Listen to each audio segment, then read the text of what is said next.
আপনারা জল পান করেন তো? জলের পাইপ নিশ্চয়ই খান না, কিন্তু রাজ্যের জল প্রকল্পের বিভিন্ন ফাইল খুলতেই চোখ চড়ক গাছ। বিগত সরকারের সময় মাইলের পর মাইল লম্বা জলের পাইপও খেয়ে ফেলেছে বলে অভিযোগ উঠেছে।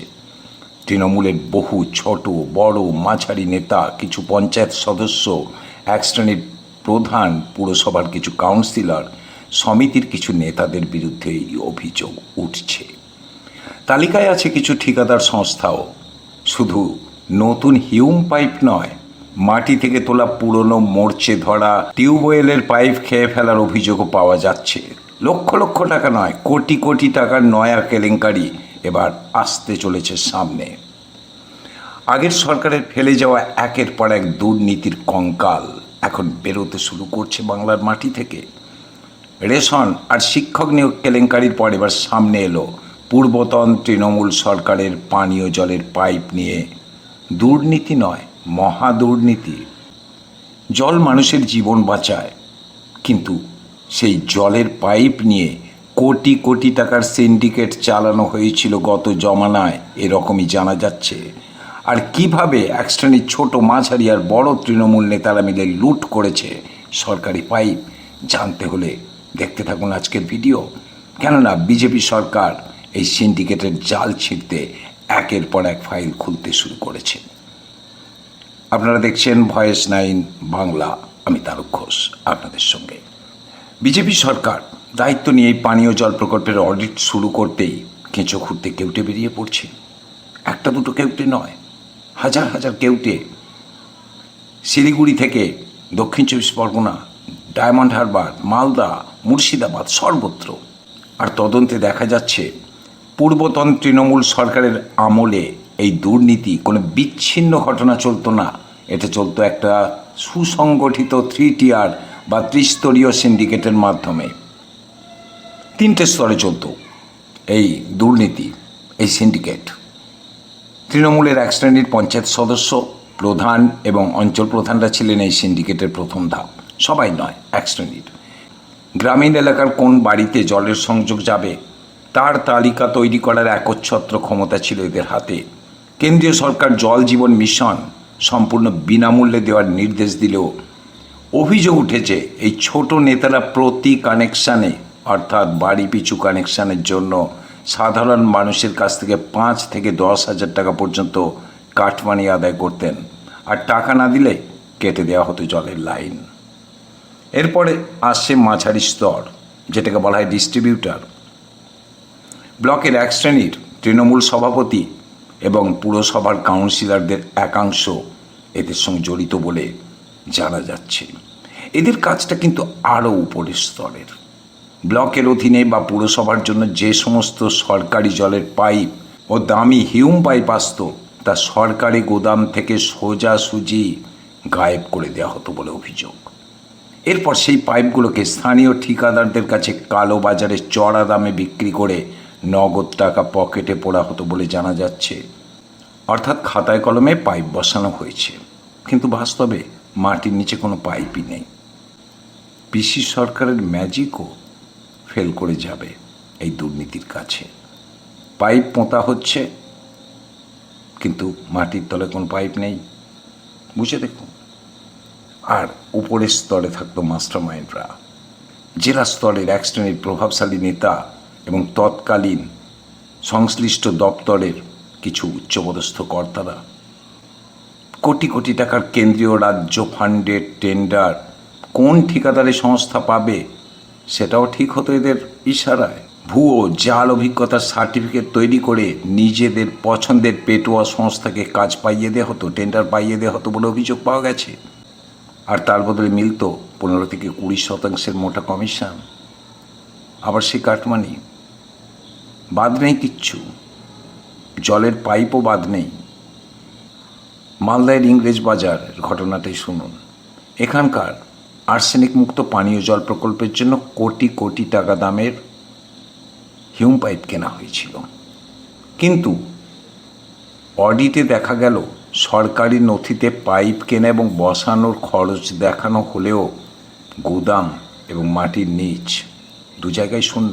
গুদামেও পাইপ নেই, মাটির তলাতেও কোনো পাইপ নেই। কোটি কোটি টাকার পাইপ মাঝপথে গায়েব করে দেওয়া হয়েছে, কালোবাজারে বিক্রি হয়ে গেছে। আর এর পিছনে ছিল স্থানীয় শাসক দলের মাঝারি স্তরের এক ঝাঁক নেতা। কে তারা?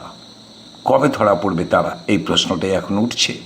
আর শুধু এই পানীয় জল প্রকল্পের পাইপ নয়, বিভিন্ন এলাকায় গ্রামে গঞ্জে টিউবওয়েলগুলো তুলে নেওয়ার পর যে পাইপগুলো উঠেছিল, মরচে ধরা পাইপ, সে পাইপও হাফিস হয়ে গেছে। তুলে আনা হয়েছিল, সব কিছুই ঠিক, কিন্তু তারপর সেই পাইপের হদিশ আর পাওয়া যাচ্ছে না। দক্ষিণ চব্বিশ পরগনার ডায়মন্ড হারবার এবং উত্তর চব্বিশ পরগনার বাদুড়িয়ায় একাধিক প্রভাবশালী তৃণমূল নেতার ডেরা, হোটেল, গোপন গুদামে যখনই তল্লাশি চলেছে, তখনই চোখ কপালে উঠছে তদন্তকারীদের। হাজার হাজার সরকারি ত্রিপল, ত্রাণের সামগ্রীর পাশাপাশি উদ্ধার হচ্ছে মাইলের পর মাইল সরকারি পানীয় জলের পাইপ, যেগুলো দিয়ে অন্তত কয়েকটা ব্লকের জলের সমস্যা মিটে যেতে পারত। সেগুলো মজুত করে রাখা হয়েছিল তাদের ব্যক্তিগত ব্যবসার কাজে। সরকারি সম্পত্তিকে দেখুন কিভাবে পৈতৃক সম্পত্তি মনে করেছিল এরা। সরকারি সম্পত্তি মানেই যেন নিজেদের সম্পত্তি, নয় ঘুরপথে বেচে দাও, নয়তো লুটে নাও আর কাটমানি। একটা বিরাট সিন্ডিকেট কিন্তু এই জলের পাইপ নিয়ে। এটা যদি গভীরে প্রবেশ করা যায় তাহলে দেখা যাবে যে অন্তত প্রতিটি গ্রামে এই ধরনের দুর্নীতিগ্রস্ত তৃণমূলের বহু নেতা রয়েছে যারা এগুলোর সঙ্গে যুক্ত। জানি না সরকারে নিয়ে তদন্ত কত দূর এগিয়ে নিয়ে যাবে, কেননা এরপর আসছে গ্রাম পঞ্চায়েত ইলেকশন।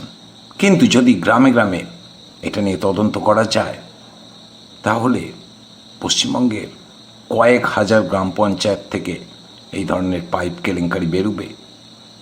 গ্রামের লোকেরাই তো বলছে। কিন্তু কথায় বলে পাপের ঘর একদিন না একদিন পূর্ণ হবেই, যেমন এবারে হচ্ছে। এখন দেয়ালে পিঠ থেকে গেছে, দুর্নীতিগ্রস্ত নেতাদের একের পর এক গ্রেপ্তার হচ্ছে। আর যারা এতদিন তাদের ভয়ে কথা বলতে পারেনি, সেই সাধারণ মানুষ এখন লাঠি সোঁটা হাতে রাস্তায় নেমেছে, পচা ডিম নিয়ে রাস্তায় নেমে পড়ছে। হাওড়ার শ্যামপুর থেকে শুরু করে উত্তর বা দক্ষিণবঙ্গের বিভিন্ন প্রান্তে এখন গ্রামের মানুষ এই সমস্ত ছোট বড় দুর্নীতিগ্রস্ত তৃণমূল নেতাদের বাড়ি অফিসে চড়াও হচ্ছেন। জল জীবন মিশনের নামে বা টিউবওয়েল বসানোর নামে যে হাজার হাজার লক্ষ লক্ষ টাকা কাটমানি নেওয়া হয়েছিল, সেগুলো সুদে আসলে ফেরত দেওয়ার দাবি উঠছে। গ্রামে গ্রামে গণবিক্ষোভ শুরু হয়েছে। আর পরিস্থিতি এতটাই বদলে গেছে যে কোচবিহারের মাথা ভাঙা সহ বেশ কিছু এলাকার প্রাক্তন তৃণমূল পঞ্চায়েত প্রতিনিধিদের প্রকাশ্যে মাঠের মধ্যে গ্রামবাসীদের পা ছুঁয়ে ক্ষমা চাইতে হচ্ছে। পকেট থেকে লাখ লাখ টাকা নগদ ফেরত দিতে হচ্ছে। যারা একদিন ত্রাসের রাজত্ব চালাতো গোটা পশ্চিমবঙ্গ জুড়ে, তারা সাধারণ মানুষের ক্ষোভের মুখে পালিয়ে যেতে বাধ্য হচ্ছে, নয়তো পচা ডিম। আসলে ক্ষমতায় আসার পর বিজেপি সরকার একটা বার্তা স্পষ্ট করে দিয়েছে। আগের সরকারের আমলে যারা বাংলার মানুষের জল নিয়ে, জীবন নিয়ে খেলা করেছে, তাদের কাউকে রেহাই দেওয়া হবে না। মুখ্যমন্ত্রী শুভেন্দু অধিকারী ইতিমধ্যেই এই জল কেলেঙ্কারি বা পাইপ দুর্নীতির শিকড় উপড়ে ফেলতে রাজ্য জুড়ে বিশেষ টাস্ক ফোর্স এবং সিআইডিকে তদন্তের ফ্রি হ্যান্ড দিয়েছেন। বেশ কিছু মামলায় সিবিআই তদন্তের গতিও বাড়ানো হয়েছে। নতুন সরকারের তদন্তকারীদের লক্ষ্য এখন স্পষ্ট। শুধু নিচের তলার ছোট বা মাঝারি চুনোপুটি নেতা নয়, এই কোটি কোটি টাকার পাইপ সিন্ডিকেটের পিছনে থাকা আসল মাস্টার মাইন্ড বা নবান্নে বসা বড় মাথাদের গারদের পিছনে পাঠানো। কিন্তু কবে পাঠানো হবে? বাংলার মানুষ জানতে চায় কবে বড় মাথাদের ধরা হবে। কেননা এখন পর্যন্ত যেগুলো ধরা পড়েছে ছোট এবং মাঝারি, বড় নেতা কোনো ধরা পড়েনি। বাংলার মানুষ তাই জানতে চাইছে যে এত তো কেলেঙ্কারি হলো, কিন্তু সেই বড় মাথাগুলো, রাঘব বোয়ালরা কোথায়? তাদের সবাই দেখতে পাচ্ছে, কিন্তু ধরা তো পড়ছে না। শুধু জলের কানেকশান দেওয়ার জন্য বা বিভিন্ন পৌর এলাকায় জলের কানেকশান দেওয়ার জন্য মোটা অঙ্কের টাকা কাটমানি নেওয়া হয়েছে বলে অভিযোগ উঠেছে। তদন্তকারীরা যদি আরও ভালোভাবে তদন্ত করেন তাহলে দেখতে পাওয়া যাবে পশ্চিমবঙ্গের এমন কোনো ব্লক নেই যেখানে দুর্নীতি হয়নি। আপনার কি মনে হয় বর্তমান সরকারের এই তদন্তের ফলে পাইপ দুর্নীতির আসল রুই কাতলারা আইনের জালে ধরা পড়বে, নাকি তদন্ত একটা সময় গিয়ে থেমে যাবে, রুই কাতলারা চিরকালই জালের বাইরে থেকে যাবে? আপনার এলাকায় যদি বিগত সরকারের আমলে পানীয় জল প্রকল্প নিয়ে কোনো দুর্নীতি হয়ে থাকে, এরকম কোনো অভিযোগ যদি আপনার কাছে থাকে কমেন্টে লিখে জানাবেন। আর ভালো লাগলে লাইক শেয়ার করুন। আর বাংলায় এই ধরনের ভিডিও দেখতে আমাদের চ্যানেলটি সাবস্ক্রাইব করে রাখুন। দেখা হবে পরের ভিডিওতে। এতক্ষণ আপনারা দেখছিলেন ভয়েস 9 বাংলা, মানুষের সাথে, সত্যের পক্ষে।